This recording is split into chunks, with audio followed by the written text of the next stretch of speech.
Already मी 1,56,00,000 भरून बसलो आहे. माझ्याकडे पत्र आहेत, तुम्हाला मी सगळं दाखवलेलं आहे.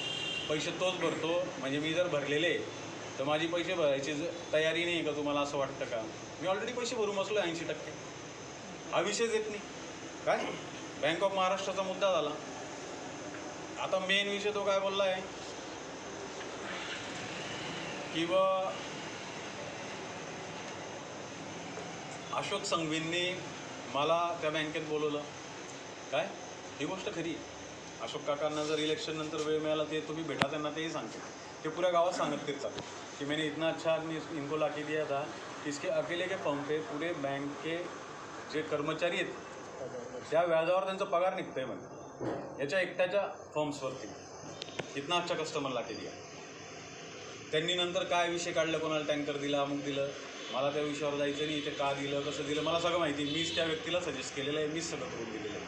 काय म्हणजे लोनचं नाही बरं का, गाडी कशी, काय पेपर लागतात, काय नाही, तो पुढचा विषय. त्यांनी एक विषय मांडला की कोणीतरी व्हॉट्सअप चॅटवरती आमचे बापूंचंच चाललं होतं कोणासोबत तरी, की राहुल संघवी अशोक संघवीसोबत आले. आणि त्यांनी एक सांगितला विषय की अशोक संघवींवर अजूनसुद्धा आमची नाराजी आहे.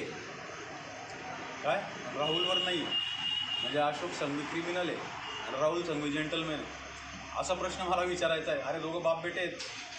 त्यांचे काय इश्यू, तू काय ब्लॅकमेल केलं, तुम्ही काय केलं, त्याच्या विषयावर मला जायचं नाही. माझी उमेदवारी हे माझी मतपत्रिका याच्यावर मांडा माझ्याशी. मी पहिल्या दिवसापासून सांगतो आहे की ह्या माझ्या मुद्द्यांवरती माझ्यासोबत भांडा आणि मला माझ्याशी बोला. ते माझे अकाउंट्स काय आहे ते मी बघून घेईल त्या मेरिट्सवर. सगळ्यात महत्त्वाचा एक इश्यू त्यांनी काढला होता एक मॉर्गेजचा, किंवा यांनी